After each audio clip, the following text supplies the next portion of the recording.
aí pessoal, tudo bem? Na aula de hoje nós vamos falar a respeito da parte inicial de cartografia. Cartografia é uma matéria que vem caindo constantemente nas provas de vestibulares. Algumas universidades pautam nessa questão de cartografia por conta da interdisciplinariedade que tem, por exemplo, com a matemática. Então são bons exercícios que nós vamos fazer. Nessa primeira aula vai ser somente uma introdução. Sobre cartografia, nós temos que entender que cartografia é o estudo dos mapas. E para entender a cartografia, inicialmente devemos saber um pouco do contexto histórico a respeito de orientação no espaço geográfico. Inicialmente, há muito tempo atrás, a nossa orientação pautava-se por meio dos pontos de referência.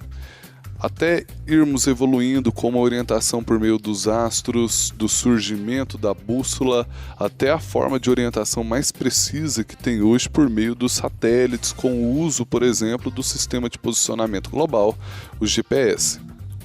Ainda sobre cartografia, nós precisamos entender também a respeito de coordenadas geográficas. Coordenada geográfica que é uma forma de localização. A localização no espaço geográfico, a localização na superfície terrestre, ela é medida em graus. E essa orientação medida em graus acontece porque se nós considerarmos a superfície curva do planeta com uma medida de 360 graus, essa localização ela se faz por meio do que nós chamamos de latitudes e longitudes. Só que para entender o que é uma latitude e o que é uma longitude, é necessário entender o que são paralelos e o que são meridianos. Paralelos são linhas imaginárias horizontais. São 5 os paralelos principais. A linha do Equador, que é o principal paralelo que existe no nosso planeta e divide o planeta em hemisfério norte e hemisfério sul. Em vestibular, cai bastante a respeito de sinônimos da palavra norte e sinônimos da palavra sul. O norte também pode ser chamado de setentrional ou boreal, enquanto que o sul ele pode também ser chamado de meridional ou austral. São mais 4 os paralelos que recebem nomes: o Trópico de Câncer, o Círculo Polar Ártico, o Trópico de Capricórnio e o Círculo Polar Antártico. Esses são 5 paralelos que recebem nome, mas lembrando que não são 5 paralelos apenas que a Terra possui. O número de paralelos, esse número é infinito, assim como o número de meridianos. Quanto aos meridianos, são 2 os meridianos que recebem nomes. O mais importante de todos, que é o meridiano de Greenwich, lembrando que meridianos são linhas imaginárias verticais. O meridiano de Greenwich é aquele que divide o nosso planeta em leste, que também pode ser chamado de oriente, e oeste, e também pode ser chamado de ocidente. E tem um outro meridiano que recebe também o nome, que é o antimeridiano, ou seja, o meridiano a exatos 180 graus do meridiano de Greenwich, como se fosse o prolongamento, a continuação do meridiano de Greenwich, que é a chamada linha internacional de mudança de data.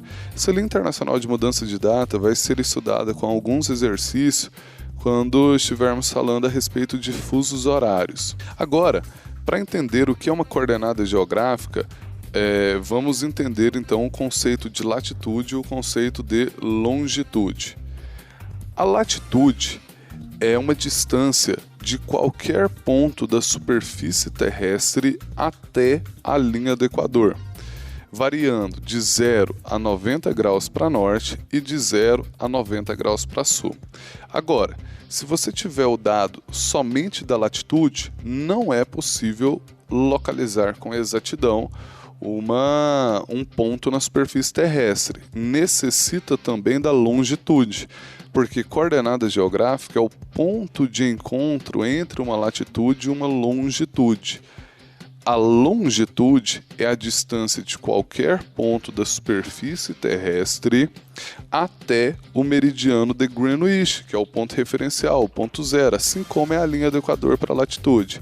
Essa distância da longitude também é medida em graus, variando de 0 a 180 graus para leste e de 0 a 180 graus para oeste. Sabendo a latitude de um determinado ponto e sabendo a longitude, é possível identificar as coordenadas geográficas. É possível ter o local exato de um determinado ponto. Esse exato, gostaria de salientar que fosse entre aspas, porque quando nós consideramos um mapa, o mapa ele é feito a partir de projeções, as chamadas projeções cartográficas, que vão ser estudadas em aulas posteriores. E nenhum mapa ele é totalmente exato. É impossível você passar uma superfície em 3D, numa superfície curva, como é a Terra, para um plano sem que haja deformação. Toda projeção tem deformação, logo todo mapa também tem deformação. Essa aula, uma aula bem inicial para falar a respeito de cartografia e sobre a evolução dos mapas e o que é coordenada geográfica. Até a próxima, pessoal!